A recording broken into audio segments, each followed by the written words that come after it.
ईश्वर के निकट होता है जिसने अपने इंद्रियों पर मोह माया पर नियंत्रण पा लिया है।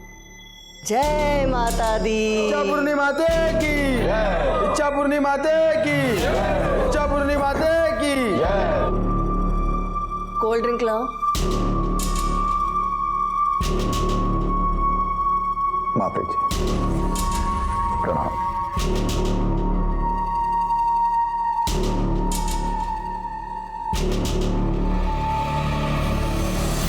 25 लाख है माता।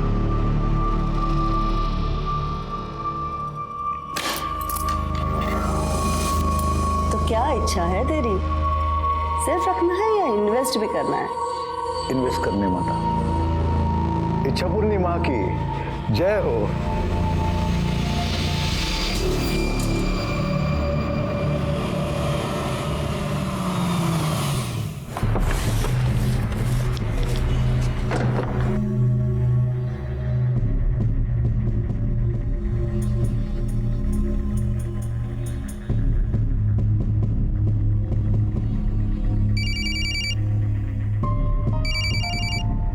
अरे किधर है रे तू?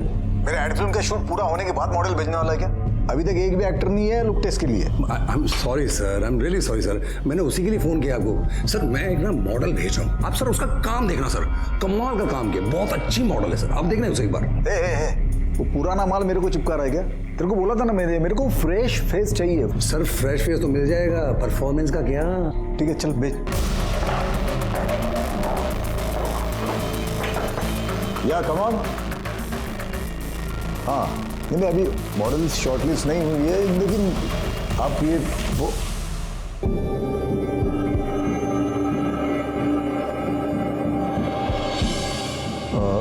I'll call you later. Okay?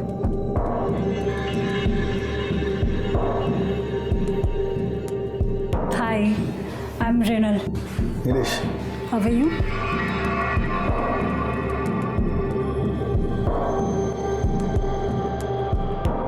Can I sit? Oh yeah, sure.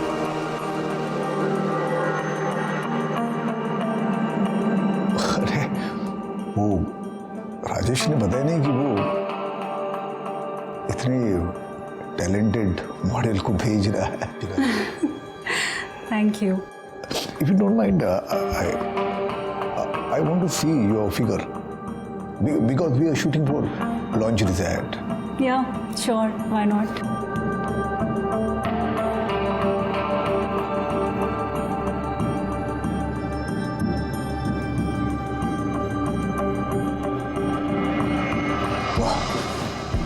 Perfect.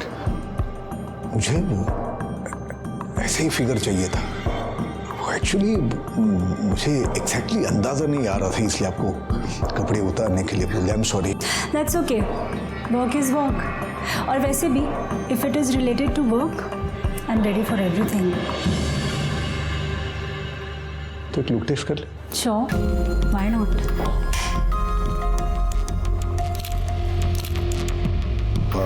अब खड़ी हो जाओ। तो कुछ अलग तस्वीरें लेते हैं। ये थोड़ा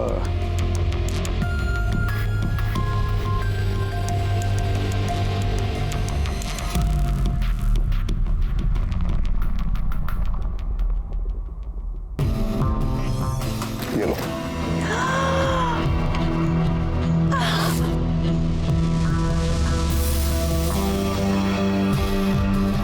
Wow, my God, that's my favorite perfume.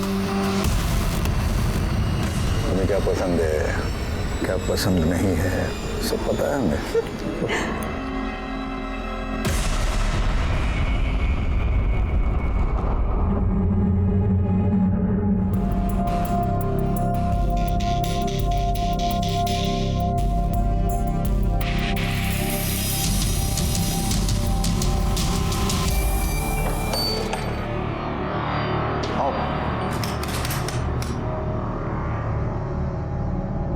कैसा लगा? अच्छा है, पर तुम्हारा होता तो ज्यादा अच्छा होता। कम ऑन यार। अरे तू दोस्त का हो या मेरा हो क्या फर्क पड़ता है? हमें थोड़ी बसना है यहाँ पे, थोड़ी देर मजे करेंगे और निकल जाएंगे यहाँ से।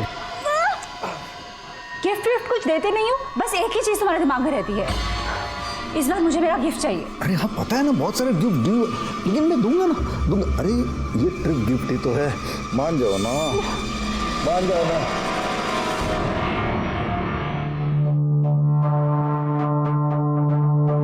साला बहुत हो गया इस बड़ों का, फ्री में मजे चाहिए इसे, बस कुछ करो इसका। अरे आप टेंशन मत लो, मैं बात करता हूँ ना, मैं देखता हूँ उसे।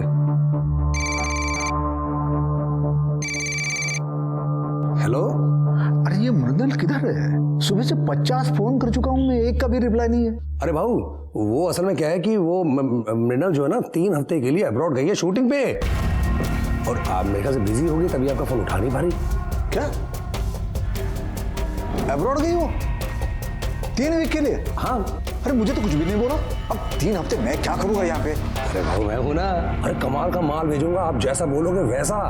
नहीं यार मृणाल, अब मेरे दिमाग में बैठ गई हो। अरे भाऊ, जब मैं मृणाल को भेजा था ना तब भी आप यही कहते कि नहीं चाहिए नहीं चाहिए। अभी देखो मृणाल के बिना आपका क्या हाल हो गया है। भाऊ मैं क्या कहता हूँ, मैं भेजता हूँ ना, आप एक बार ट्राई तो करके देखो एक बार। चल ठीक है, भेज दे। हाँ ठीक है, मैं कल भेजता हूँ। क्या नाम क्या है?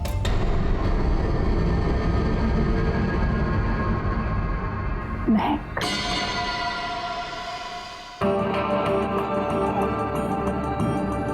देखो अब मैं तुम्हें सिचुएशन एक्सप्लेन करता हूँ। हम लोग एक मेंस परफ्यूम का ऐड बना रहे हैं, तो मैं सिचुएशन देता हूँ तुम्हें। तुम हीरोइन हो और मैं हीरो हूँ, ठीक है? मैंने वो परफ्यूम लगाया है और उस परफ्यूम की सुगंध से तुम मेरी तरफ अट्रैक्ट होती हो। Getting me? यस।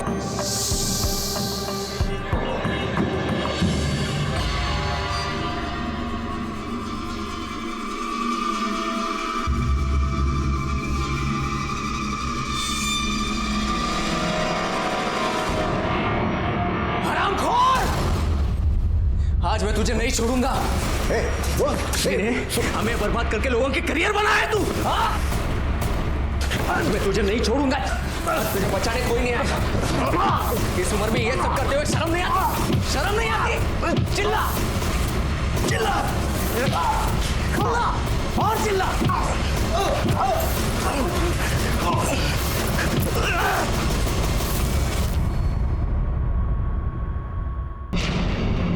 किसका झगड़ा हुआ आपके साथ?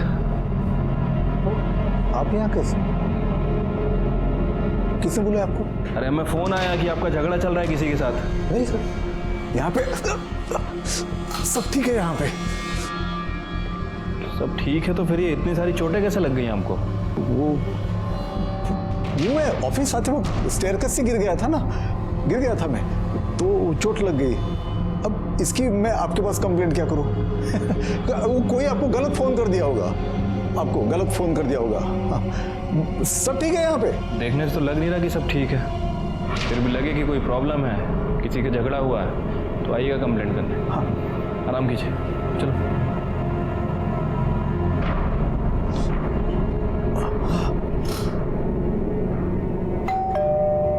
आ रहा हूँ।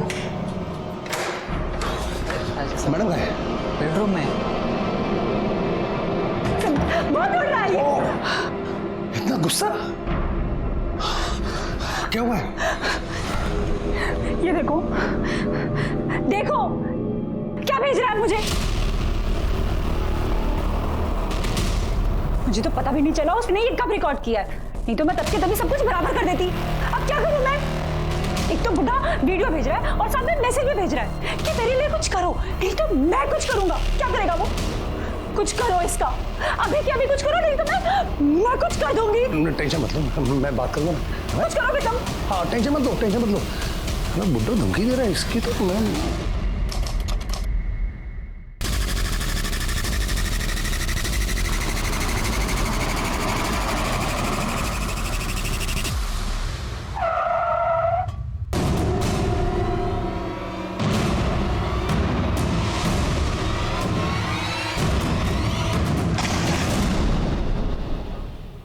सर कल रात से मेरे पति घर पर नहीं आए सर। आपने चेक किया? हो सकता है अपने दोस्त के साथ ही कहीं गए हो। नहीं सर, मैंने उनके सभी दोस्तों को फोन किया, वो किसी के साथ भी नहीं है। मेरे पति एक एड एजेंसी चलाते हैं। रोज 9 बजे तक घर पे आ जाते थे सर, मगर कल जब वो 11 बजे तक घर पे नहीं आए तो फिर मैंने उनको फ़ोन किया। उनका फ़ोन भी स्विच ऑफ आया सर। अभी भी मैंने फ़ोन किया तो स्विच ऑफ ही आ रहा है सर। फिर मैंने ड्राइवर को फ़ोन किया तो ड्राइवर ने मुझे कहा कि वो गाँव जा रहा है। मतलब कल दोपहर को मोहितो रोड पर गाड़ी लगा के इनको चाबी दे के वो छुट्टी लेके चला गया सर। मतलब आपके हस्बैंड गायब हो गए उसी दिन से आपके ड्राइवर ने छुट्टी ली। आपके हस्बैंड का फोटो है आपके पास? हाँ हाँ है।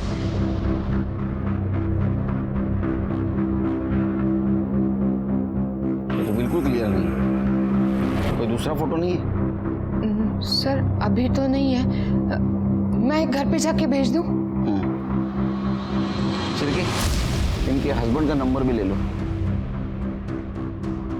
आपके हस्बैंड का नाम क्या है? नीलेश घाड़गे। आपके फैमिली में कौन कौन रहता है? मेरा बेटा रोहन। क्या उम्र है उसकी? 26 साल। वो क्यों नहीं आया? वो सर उसको कुछ काम था इसके लिए। कमाल है, पिता की मिसिंग कंप्लेंट करने से भी ज्यादा जरूरी काम। ठीक, अब डिटेल्स बाहर दीजिए। शिरके, तुमच्या ड्रायव्हरच्या आणि गाडीचे पण डिटेल्स घ्या. हो सर, क्या मैम?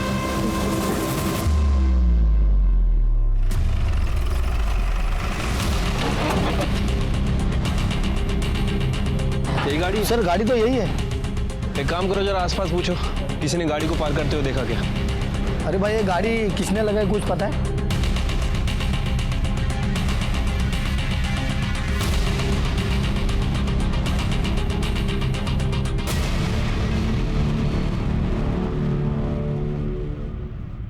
ए रघु, अरे क्या चाय बनाई यार, बिल्कुल शक्कर नहीं इसमें, शक्कर डाल। बता ना तेरे को। और एक रघु, क्या कर रहा है? बस कर। अरे दे दे दे। सर ऑलरेडी चाय इतनी मीठी सर। अरे रघु बराबर चाय बना रहा है मेरे। सिरके, हम इतने कड़वे लोगों के बीच में रहते हैं ना, कुछ दिन के बाद हम भी वैसे बन जाएंगे, इसलिए मीठे की बहुत ज़रूरत है। सर ये कोई रीज़न नहीं हुआ मीठा पीने का। अच्छा ये नीलेश मिसिंग केस का क्या हुआ? सर वो गाड़ी थी, वो वहीं पे कई दिनों से पार्क थी, लेकिन किसने पार्क की किसी को कुछ पता नहीं चला, और आसपास कोई सीसीटीवी कैमरा भी नहीं था, इसलिए अभी तक हमें भी कुछ पता नहीं चला। वैसे मैंने रत्ना से स्पेयर की लेके उस गाड़ी को फॉरेंसिक के लिए भेज दिया है। ये पब्लिक भी ना सब पुलिस पे डाल देती है। अब इतने दिनों से वहाँ गाड़ी पड़ी है, किसी को कुछ नहीं, कल एक्सीडेंट हो जाएगा फिर पब्लिक हमारे पास आ जाएगी। नीलेश के ड्राइवर का क्या हुआ?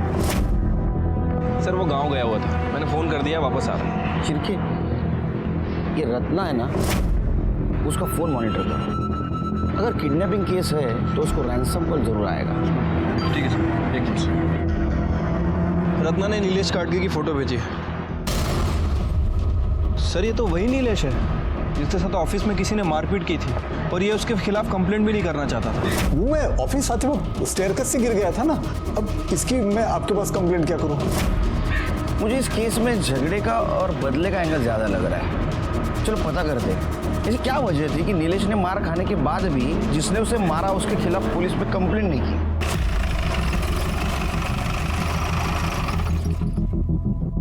तुम्हारे साहब के साथ उस दिन इतनी मारापीटी हुई, फिर भी उन्होंने पुलिस में कंप्लेंट नहीं की, क्यों? साहब ऐसा कौन सा बाप है जो अपने बेटे को जेल भेजेगा? वो तो हमसे गलती हो गई साहब कि बिना सोचे समझे आपको फ़ोन कर दिया, जिसके लिए साहब ने हमको बहुत डांटा भी था। अपने बेटे को जेल भेजना मतलब? साहब उस दिन मारापीटी हुआ था ना, वो कोई और नहीं, साहब का बेटा रोहन ही था।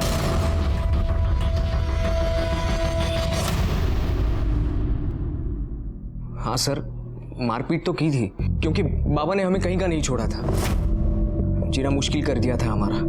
किस सेंस में जीना हराम कर रखा था? सर मेरे बाबा ठीक से घर का खर्चा भी नहीं देते, जब देखो तब कहते हैं कि जेब खाली है, घटिया से घटिया एड फिल्म बनाते हैं और सारा पैसा उन लड़कियों पर उड़ाते हैं। मेरी आई को भी बहुत परेशान किया है सर उन्होंने, बहुत रुलाया है उसको। सर मैंने आज तक बर्दाश्त किया, लेकिन अब बात बर्दाश्त के ऊपर चली गई है। सर मैंने खुद अपनी आंखों से उन्हें देखा है, लड़कियों के साथ घूमते हुए, उनको गिफ्ट बांटते हुए, और फिर मुझे लगा कि अब तो उन्हें सबक सिखाना ही चाहिए, इसलिए तूने उनको सबक सिखाया। तो सुधर गए सबक सिखाने के बाद? नहीं, फिर तूने सोचा इनको आखिरी सबक सिखा देते, उनको गायब किया। अब ये बता, वो जिंदा है या मार दिया? मार दिया? ये क्या कह रहे हैं सर आप? वो मेरे बाबा हैं, मैं भला उनको क्यों गायब करूंगा? और सर मैं उनको क्यों मारूंगा? तेरे सफेद झूठ बोल रहा है। मैंने खुद देखा है किस तरह से नीलेश जी को तूने घाव दिए। यहाँ पे सब ठीक है। यहाँ पे एक बात बता, तू सगा बेटा है या सौतेला? सौतेला होता ना सर तो शायद मार भी दिया होता। सगा हूं इसीलिए शायद सिर्फ मारपीट करके ही सॉल्व करने की कोशिश कर रहा था सब कुछ, बस। तो 3 जनवरी को कहाँ था? सर मैं अपने दोस्तों के साथ था। चल के इसको अंदर करो। देखो सच बोल रहा है झूठ। चल सर मैं सच बोल रहा हूँ, मेरे एक्टिंग कीजिए चल। सर प्लीज मेरे एक्टिंग कीजिए। मैं सर, नीलेश गाड़गी की सीडीआर रिपोर्ट।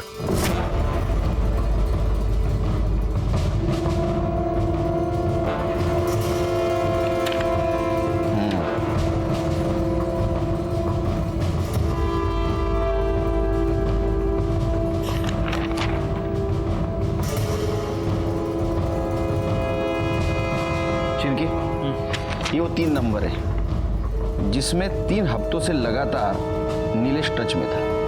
पता करो किसके नंबर है, और ये भी पता करो जिस दिन नीलेश गायब हुआ उस दिन उसने किसके साथ बात की थी, और उसका मोबाइल लोकेशन भी निकलवा। ठीक है सर।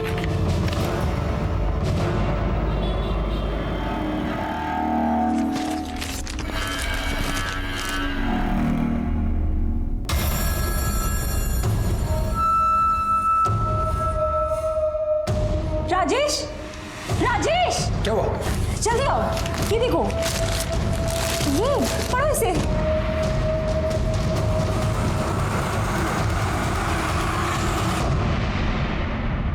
हे बघ, मी आधीच टेन्शनमध्ये। अब वो टेंशन में एक चाय एक्स्ट्रा पी ली तो क्या हुआ, और वो भी बिना शक्कर की पी। यार कितना शक करोगी मुझ पे? नहीं चलो बाद में फोन करता हूँ। नहीं बाद में करता हूँ। हाँ मैं भी चल रहा हूँ।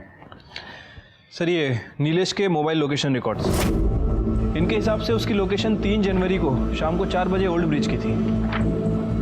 उसकी गाड़ी मोहिती मार्केट में मिली थी, और उसका लास्ट मोबाइल लोकेशन दिखा रहा है ओल्ड ब्रिज। इसका मतलब ऐसा हो सकता है शेरकी कि वो दूसरी गाड़ी से वहाँ गया, लेकिन कोई भी गाड़ी से गया होगा तो टोल नाका क्रॉस करके गया होगा। शेरकी, टोल नाके का सीसीटीवी फुटेज मांगो। ठीक है सर। वैसे सर वो मैंने नीलेश के ऑफिस में पूछताछ की थी, वहाँ पता चला है कि नीलेश का किसी आदमी के साथ झगड़ा हुआ था। उसने नीलेश को काफ़ी धमकाया भी था, और नीलेश के ड्राइवर सैजू ने नीलेश को बचाया था। सर जिसने धमकी दी थी उसका नाम है धीरज साठम, पेशे से ऑर्गेनाइजर है, इवेंट ऑर्गेनाइजर। पुलिस स्टेशन बोला। ठीक है सर, नीलेश गाड़ी का ड्राइवर सैजू आया है। इंस्पेक्टर साहब, मैं अपने साहब को गायब नहीं किया। अगर करता तो आपके बुलाने पे खुद यहाँ चल के नहीं आता। तू नहीं आता तो तेरे को लेके आते, समझे? 3 जनवरी को तू नीलेश के साथ था? हाँ साहब, सुबह 11 बजे उनको लेके ऑफिस में गया, फिर वहाँ से 1 बजे एक मीटिंग के लिए गए। वहाँ से वापस आते वक्त 2 बजे साहब को किसी का फ़ोन आया, तो उनको उन्होंने वहीं पे बुला लिया मीटिंग को। किसका फ़ोन था? मालूम नहीं साहब, लेकिन साहब मेरे को बोले कि वो मोहिते लेन में मार्केट के पास गाड़ी पार्क कर दूँ और चाबी उनको आके दे दूँ, और फिर मैं गाँव चला जाऊँ। वो गाँव जाने का छुट्टी बोला था उनको। उसके बाद में नीलेश से मिला तू? हाँ मतलब मिला नहीं, देखा था साहब मैंने उनको। वो मैं आगे रिक्शा के लिए रुका था तो साहब मुस्कुराते हुए किसी के गाड़ी में बैठे और आगे निकल गए। उन्हें देखोगे तो पहचानोगे? पक्का नहीं बोल सकता साहब, एक कांच पे वो सनशेड लगाया था, सिर्फ साहब को देखा, बाकी लोग को देख नहीं पाया, गाड़ी निकल चुकी थी। 6 महीने से इधर तेरे पीछे भाग रहा हूँ। हाँ मेरे 2.5 करोड़ रुपए मुझे दे, वरना है ना तेरे पहुंच से भी ऊपर पहुंचा दूंगा, समझा ना? छोड़ दे। चले चल, 15 दिन की मोहलत देता हूँ तुझे, वरना समझ ले मैं क्या कर सकता हूँ। चल निकल चल। लेकिन साहब शांत स्वभाव के आदमी है, वो फिर भी उससे प्यार से ही बात कर रहे थे। धीरज के अलावा और किसी के साथ झगड़ा था? झगड़ा तो नहीं साहब, लेकिन इसके साथ मतलब उनका मचमच चल रहा था। किसके साथ? वो इच्छा पूर्णिमा के साथ। क्या झगड़ा था? शायद पैसों को लेके कुछ था साहब। 2 जनवरी को रात 9 बजे साहब आश्रम में थे, मैं बाहर उनका इंतज़ार कर रहा था। इतने में अंदर से झगड़े की आवाज़ आई। देख, मेरे सारे पैसे मुझे वापस चाहिए, और अगर मेरे साथ शांतपति करने की कोशिश की ना तो सारी दुनिया को बता दूंगा कैसी इच्छा पूर्णिमा है तू, और तेरे सारे काले धंधे में सारे लोगों के साथ। अपने औकात में रह, समझा? पता है ना किसके साथ बात कर रहा है तू? मेरी पहुंच ऊपर तक है, सिर्फ 2 मिनट लगेंगे तुझे खत्म करने के लिए। सुन, इसे यहाँ से बाहर फेंक दे, और दोबारा आश्रम के आसपास भी दिखा ना तो हाथ पैर तोड़ देना इसके। ले जाओ इसे। ये ठीक नहीं किया तूने, मैं देख लूंगा, मैं सबको देख लूंगा।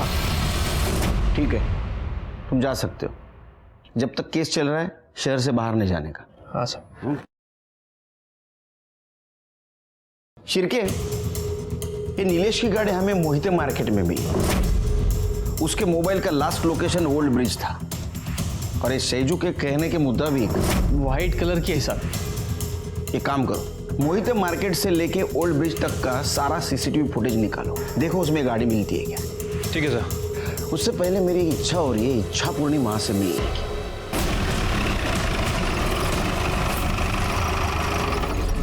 जय माता दी, जय माता दी। माता अपने बालक की हर इच्छा पूरी करती है। बोलो बालक, क्या इच्छा है तुम्हारी? वो तो हम भी पूरी करते हैं, जब कोई हमारे सादे सवालों का जवाब सीधे सीधे नहीं देता। अच्छी बात है, पर आपकी ये इच्छा हम यहाँ पूरी नहीं कर पाएंगे। नीलेश घाटगे से अपने पैसे लिए थे?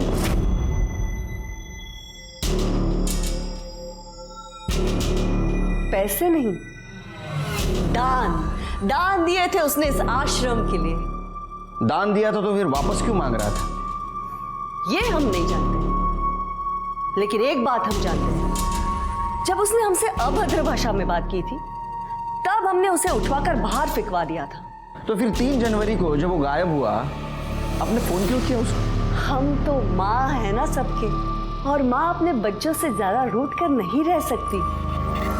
माँ का दिल तो मोम का होता है, इसलिए हमने सोचा हमारा बालक कहीं कष्ट में तो नहीं है, शायद उसे दान के पैसे की जरूरत होगी, इसीलिए हमने सोचा हम दे देते हैं उसे दान। हमने तो उसे फोन भी किया, लेकिन हमारा फोन उठाने से पहले उसने काट दिया। क्या ऐसा तो नहीं माँ ने अपने बालक को अपने पल्लू में छिपा के रखा है?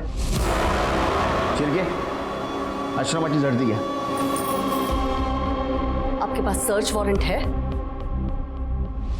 तो आप अध्यात्म के साथ साथ कानून की भी जानकारी रखते हैं? सिर्फ जानकारी नहीं, पहुंच भी रखते हैं, और माँ के दिल को बहुत ठेस पहुंचेगी अगर उसके कारण तुम्हारी नौकरी चली गई तो बालक ज्यादा उद्यम मत मचाओ, थोड़ा संभल जाओ। नौकरी मेरी मजबूरी नहीं, मेरा फर्ज है। फिर से आऊंगा प्रूफ के साथ, और उस वक्त मेरी इच्छा पूरी करके जाऊंगा। चला शिरके,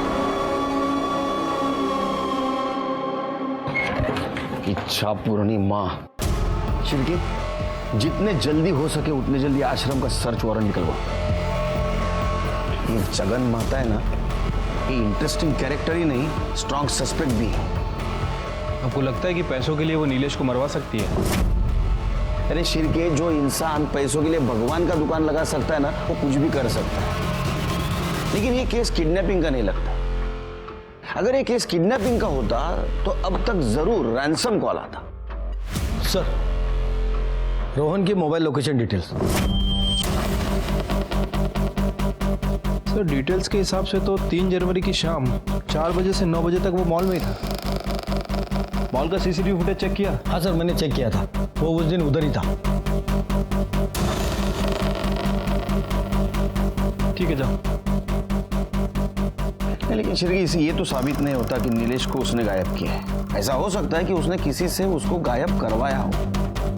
कुछ दिन उसके ऊपर ध्यान रखो। ठीक है सर। सर, धीरज सट्टम आ गया। सर, मैं उसे क्यों मारूंगा? इवेंट कंपनी के नाम से वो सिर्फ मुझे क्लाइंट लाके देता था। शूट, वो क्वालिटी डिलीवरी, ये सब मेहनत मेरी थी। क्लाइंट को करोड़ों का बजट देता था और मुझे आधे में निपटाता था। सर, इस बार तो उसने मुझे आधे पैसे भी नहीं दिए सर। वो मुझे देने के लिए उसके पास पैसे नहीं थे, लेकिन लड़केबाजी में उड़ाने के लिए उसके पास पैसे थे। मतलब तुम्हें सिर्फ पैसा कमाना था और तुम्हें पता था कि उसके पास पैसा है लेकिन वो नहीं दे रहा है, इसलिए तुमने उसे किडनैप कर दिया। फिर भी उसने पैसे देने से मना किया, इसलिए शायद तुमने उसे मार दिया। सर मैं उसे किडनैप करने से या मारने से उल्टा फंस जाऊंगा।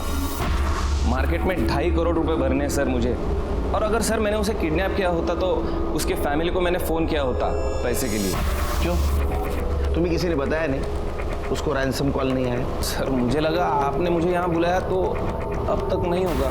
ठीक है जाओ। नीलेश के कार से फॉरेंसिक रिपोर्ट में कुछ नहीं मिला। नीलेश का बेटा रोहन, इच्छा पूर्णिमा और धीरज साटम ये सब इस केस के सस्पेक्ट थे। उनका मोटिव समझ में आ रहा था, लेकिन उनके खिलाफ हमारे पास कोई ठोस सबूत नहीं था।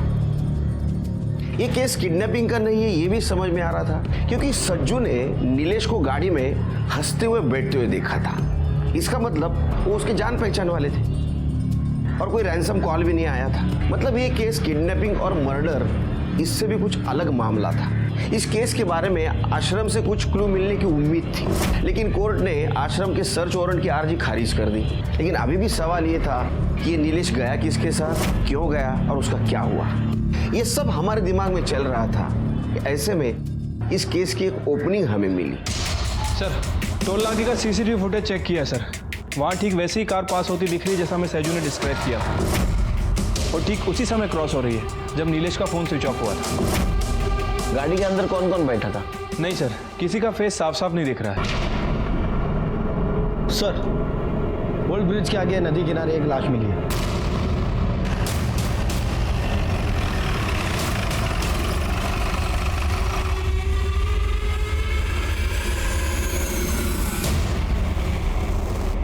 बॉडी कई दिनों से पानी में थी सर, इसीलिए पूरी तरह से डिकम्पोज्ड हो चुकी है, और मछलियों ने काफ़ी ज़्यादा हिस्सा खा भी लिया है। यहाँ के लोकल मछुआरों ने हमें फ़ोन किया और उन्होंने बाहर निकाला। हमारी पैरामेडिक्स टीम के मुताबिक जिस टाइप का ये बॉडी है उस हिसाब से ये नीलेश की बॉडी हो सकती है। अच्छा, तो एक काम करो, उसके फैमिली को बुलाओ आइडेंटिफिकेशन के लिए और बॉडी को पोस्टमार्टम के लिए भेज दो। ठीक है सर।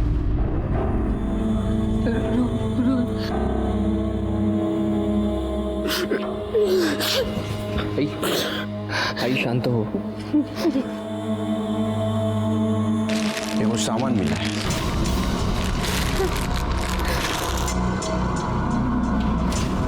सर ये तो वही बेल्ट है जो मैंने बाबा को उनके जन्मदिन पर गिफ्ट किया।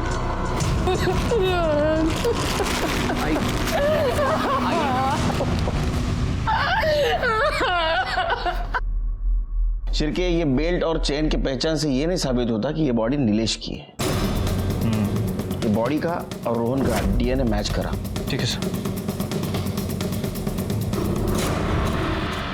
सर नीलेश के कॉल रिकॉर्ड में जो 3 नंबर मिले थे उनमें से 1 नंबर धीरज का है, बाकी के 2 नंबर किसी राजेश पाटिल और रति शिंदे के नाम रजिस्टर्ड है। इन दोनों के साथ नीलेश लगातार टच में था, लेकिन रति शिंदे के साथ पिछले 1 महीने से उसका कम्युनिकेशन बंद है, और राजेश पाटिल के साथ 3 जनवरी को उसने आखिरी बार बात की थी। दोनों को पुलिस स्टेशन बुला। सर मैंने दोनों का फ़ोन ट्राई किया, लेकिन दोनों का ही फ़ोन बंद है 3 जनवरी के बाद। कितने तारीख से? 3 तारीख से। 3 जनवरी? Yes sir. मतलब जिस दिन नीलेश गायब हुआ? हाँ सर। एक और इंटरेस्टिंग बात, नीलेश का फ़ोन बंद होने से पहले उसके फ़ोन पर किसी यास्मीन का कॉल आया था। ये यास्मीन यही नया नगर में ब्यूटी पार्लर चलाती है। और ये राजेश पाटिल और रति? सर ये राजेश सतारा का रहने वाला है और रति संगमवाड़ी में रहती है। तुम एक काम करो शिरके, तुम यास्मीन के पार्लर जाओ, मैं रति से जाके मिलता हूँ। तुम्हारी रति मैडम है क्या घर में? रति मैडम? जी आप मृणाल मैडम की बात कर रहे हैं? मृणाल? जी रति मैडम ही मृणाल मैडम है। उन्होंने वो मॉडलिंग के चक्कर में अपना नाम मृणाल कर दिया है कि घर में? जी अभी तो वो घर में नहीं है, 5 दिन पहले ही निकल चुके हैं यहाँ से। बोल के गई थी कि किसी शूटिंग पे जा रही हूँ। अकेली गई है? नहीं साहब, वो राजेश पाटिल साहब भी थे ना साथ में। राजेश पाटिल? वो भी मॉडलिंग करते? नहीं साहब, वो तो पिछले कुछ दिनों से यही रहते मैडम के साथ। रिलेटिव है? नहीं साहब, दरअसल बात यह है कि वो कुछ अलग टाइप के फ्रेंड है। राजेश साहब का अपना भी काम धाम चलता है, वो नेता वेता लोग के साथ भी, और मैडम का पूरा काम वही देखते हैं।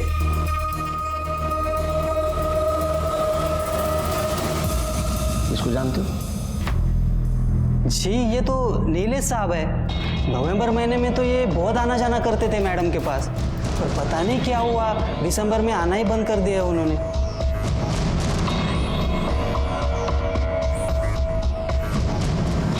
तुम्हारा नंबर दे दो। मेरा नंबर?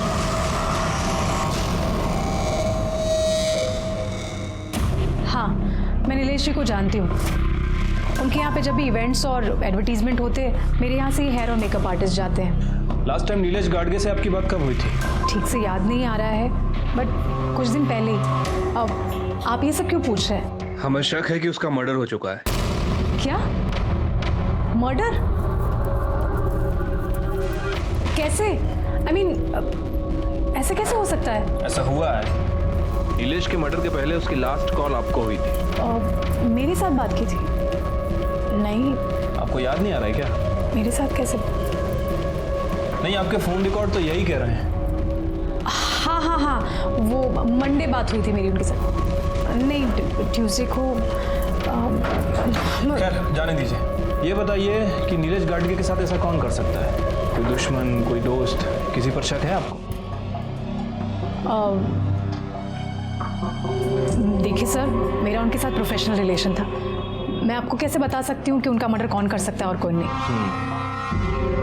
ठीक है।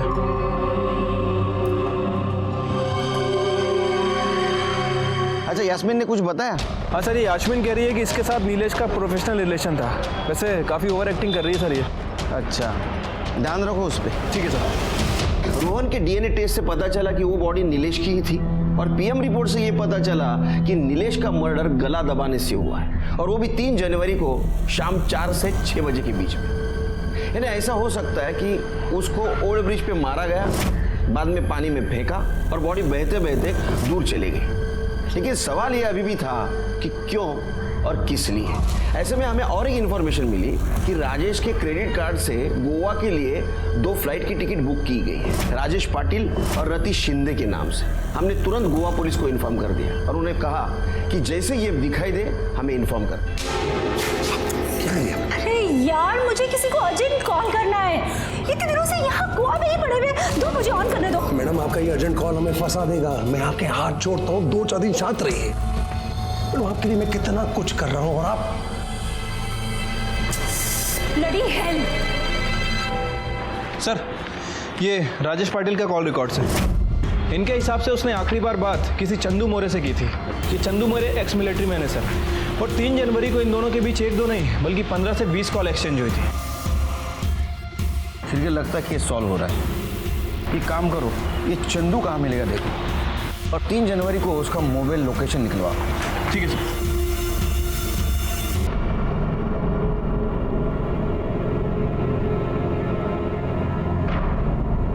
पेपर का पेमेंट लेने आया हूँ। कितना हुआ? अरे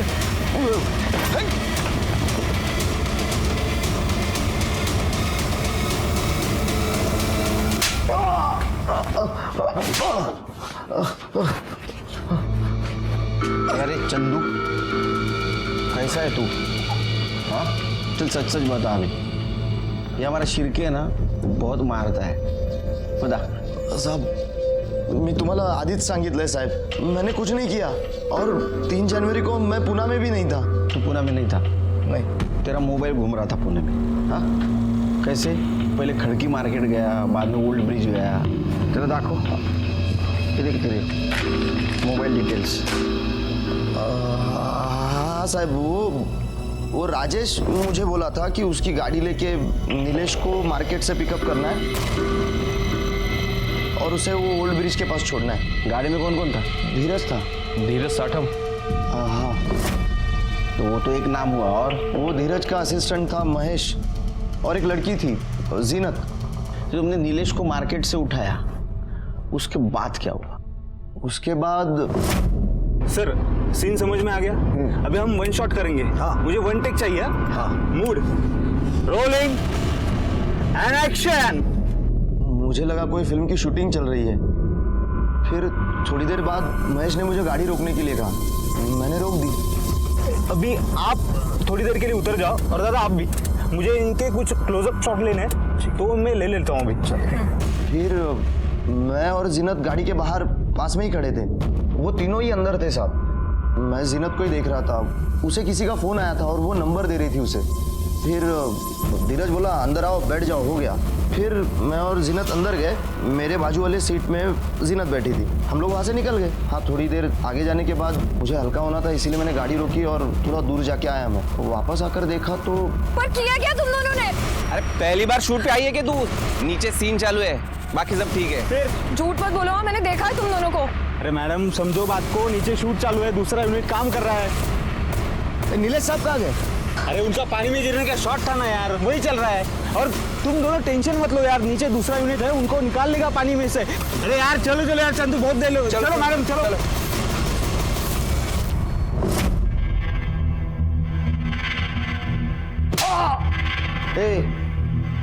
वो धीरज की और नीलेश की दुश्मनी थी। अगर धीरज गाड़ी में रहता तो नीलेश कैसा बैठता? हाँ साहब मैंने इतना दिमाग नहीं लगाया। अब मुझे राजेश ने जितना बोला उतना मैंने किया। उसने जिसको जहाँ छोड़ने बोला था वहाँ छोड़ा मैंने। फिर मुझे न्यूज़ पे पता चला नीलेश की बॉडी मिली थी नदी के पास। फिर मैं डर गया कि कहीं मैं फंस ना जाऊँ, मैं भी तो था ना गाड़ी में, इसीलिए मैं शिल्पा को लेके चिपके बैठा था। महेश के डिटेल्स दे। जी मेरे पास उनके बारे में कोई जानकारी नहीं है, हम तभी मिले थे ना कुछ देर के लिए। फिर उनको रोड पे छोड़ा और उसके बाद हम चले गए। चल जीनत का मोबाइल नंबर।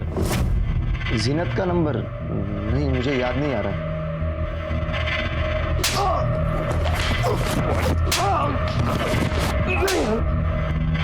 आया क्या कुछ याद? सांग। सर नीलेश सर के साथ उस दिन मैं भी थी गाड़ी में। मुझे कहा गया था कि ऑडिशन चल रहे हैं यहाँ पे। तुम्हारे और नीलेश के अलावा गाड़ी में और कोई नहीं था? सर 2 लोग और थे। एक चंदू नाम का ड्राइवर था और उसी की साथ वाली सीट पे एक महेश नाम का लड़का था जो डायरेक्ट भी कर रहा था और शूट भी। आर यू श्योर कि गाड़ी में सिर्फ 4 ही लोग थे? Yes sir. सर एक्चुअली एक आदमी और आया था जब गाड़ी ओल्ड ब्रिज के पास रुकी थी। मुझे कहा था कि सर का क्लोजअप लेना है, इसलिए तुम्हें गाड़ी से उतरना पड़ेगा। और फिर मैं गाड़ी से बाहर आ गई। एक्चुअली नीलेश का क्लोजअप लेने के बाद मुझे गाड़ी में आगे वाली सीट पे बिठा दिया गया था और मैंने अपना हेडफोन लगाया था। फिर थोड़ी देर के बाद जब मैंने पीछे देखा तो महेश ने मुझे कहा कि नीलेश जी सो रहे हैं। तो फिर मैंने अपना गाना सुनना फिर से शुरू कर दिया और थोड़ी देर के बाद गाड़ी फिर से रुकी। सर मुझे लगा कि ड्राइवर और बाकी लोग ऐसे ही रेस्ट करने के लिए निकले हैं, बट जब मैंने पीछे देखा तो ये क्या कर रहे हो तुम लोग? अरे कुछ नहीं, रिलैक्स रिलैक्स रिलैक्स, कुछ नहीं हो रहा है। नीचे सीन चालू है, बाकी कुछ नहीं। अरे रिलैक्स, कुछ नहीं है। शूटिंग है, शूटिंग है। झूठ मत बोलो। दूसरा यूनिट है वहाँ पे, वो उठाएंगे उसको। अरे मैडम आप इतना परेशान क्यों हो रही हो? आप चलो। सर जब हम पुणे पहुंचे तो मुझे उन्होंने 1 लाख का कैश दिया और कहा कि नीलेश जी ने एडवांस दिया है और बाकी पैसे कॉन्ट्रैक्ट साइन करने के बाद मिलेंगे। सर कुछ दिनों के बाद जब मैंने न्यूज़ में देखा तो मुझे पता चला कि नीलेश जी का मर्डर हो चुका है और उनकी डेड बॉडी पास वाले ओल्ड ब्रिज के नदी से मिली है। ये काम तुम्हें किसने दिलवाया था? क्या नीलेश ने डायरेक्ट बुलवाया था? सर नीलेश जी को तो मैं जानती भी नहीं थी, मैं तो यास्मीन जी के थ्रू गई थी। यास्मीन जो वो नया नगर में पार्लर चलाती है वो? सर मैं लड़कियां सप्लाई करती हूँ, अपने पार्लर को ऑफिस की तरह यूज़ करती। नीलेश और राजेश के यहाँ नई लड़कियां भेजती थी। सर मुझे बिल्कुल भी आइडिया नहीं था कि वो लोग नीलेश का मर्डर करने वाले हैं। रति मतलब मृणाल शिंदे को जानती हैं? यस सर, वो भी मॉडलिंग के नाम पर एस्कॉर्ट का धंधा करती है। ठीक है, क्यों जाने। चलो सर, ये चंदू के कॉल रिकॉर्ड्स। सर नीलेश के गायब होने के बाद चंदू 1 नंबर पे बात कर रहा था। जब उस नंबर के बारे में डिटेल्स निकाली तो पता चला वो नंबर गोवा में है। लेकिन सर हैरानी की बात यह है कि वो नंबर मृणाल के नौकर का था।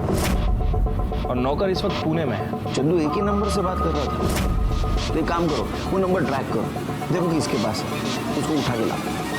जिसके बारे में मैं सोच रहा हूँ उसके पास ही ये नंबर हो सकता है। सर,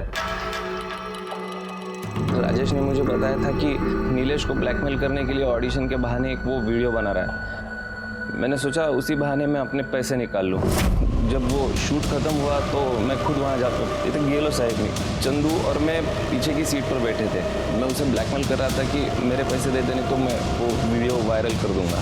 वो चीखने चिल्लाने लग गया और चंदू ने उसको मुंह पकड़ा सर, मर गया वो। मैं 17 साल से नौकरी करता हूँ। तो किससे बात कर रहा है समझ में आ रहा है? मुंह बंद करने से किसी की मौत नहीं होती, दम घुटने से होती है। इसका मतलब नीलेश मरा नहीं, मारा गया। और ऐसा कैसे रे? तू सही जगह सही टाइम पे पहुंचा। तू क्या अंतर्यामी है? धीरज बाबा? हाँ सर,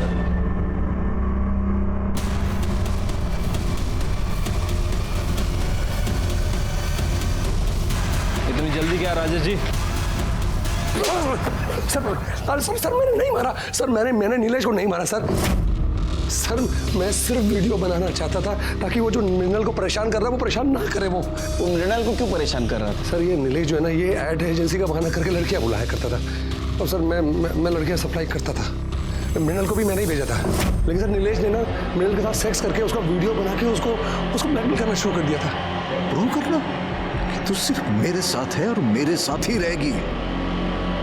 और अगर तू प्रूव नहीं कर पाई ना तो मैं प्रूव कर दूंगा कि तू असल में है क्या। और सर मैं उसका वीडियो बना के मैं उसको परेशान करना चाहता था ताकि वो मृणाल को परेशान करना बंद कर दे सर। बस सर इतना ही है। तू पक्का सोशल वर्क नहीं कर रहा था, क्योंकि तू भी मृणाल के लिए लाइन में खड़ा था और इतना डेस्परेट हो गया कि तूने नीलेश को मरवा दिया। नहीं सर, मैंने किसी को नहीं मरवाया सर। तू एक बात बता, तेरे गाड़ी में मर्डर हुआ फिर भी तेरे को पता नहीं और तूने कुछ किया नहीं, तो भागा क्यों? सर मैं कहीं नहीं भागी और ना ही मैंने कुछ किया है। ये राजेश क्या कर रहा है, कहाँ है, मुझे कुछ नहीं मालूम। बहुत इनोसेंट है। राजेश ने कहा चलो कहीं जाके छिप जाते, अब चली गई। हाँ सर, मुझे कुछ नहीं मालूम। लेकिन फिर भी आपको यहाँ रहना पड़े। इस केस में एक नहीं वो सारे एंगल छिपे थे। जलन, जेलसी, बदला, धोखा, लालच। नीलेश के अय्याश बिहेवियर ने उसको गुनाह की दस्तक जरूर दी थी। उसने उसे सुना लेकिन उसे बढ़ावा दिया और इसका नतीजा ये हुआ कि उसको अपनी जान देनी पड़ी। धीरज, महेश, राजेश, चंदू ये एक दूसरे पर इल्जाम लगा रहे थे, लेकिन सर्कमस्टेंशियल एविडेंस के आधार पर कोर्ट में बार बार बयान बदलने के कारण कोर्ट ने उन्हें नीलेश मर्डर केस में सजा सुनाई। सबूतों के अभाव पर मृणाल का नीलेश मर्डर केस में डायरेक्ट संबंध प्रूव नहीं हुआ, लेकिन नीलेश मर्डर केस के बारे में उसे पता था लेकिन उसने पुलिस को इन्फॉर्म नहीं किया, इसके वजह से उसे सजा मिली। जीनत और यास्मीन को भी नीलेश मर्डर केस में सजा मिली क्योंकि उसे इस केस के बारे में पता था लेकिन उसने पुलिस को इन्फॉर्म नहीं किया। इसी के साथ मैं सीनियर इंस्पेक्टर सुनील केलकर आप सबसे विदा लेता हूं। फिर मिलेंगे अगले एपिसोड में, तब तक के लिए सतर्क रहिए, देखते रहिए क्राइम पेट्रोल दस्तक। मकसद बताना नहीं, बचाना है। जय हिंद।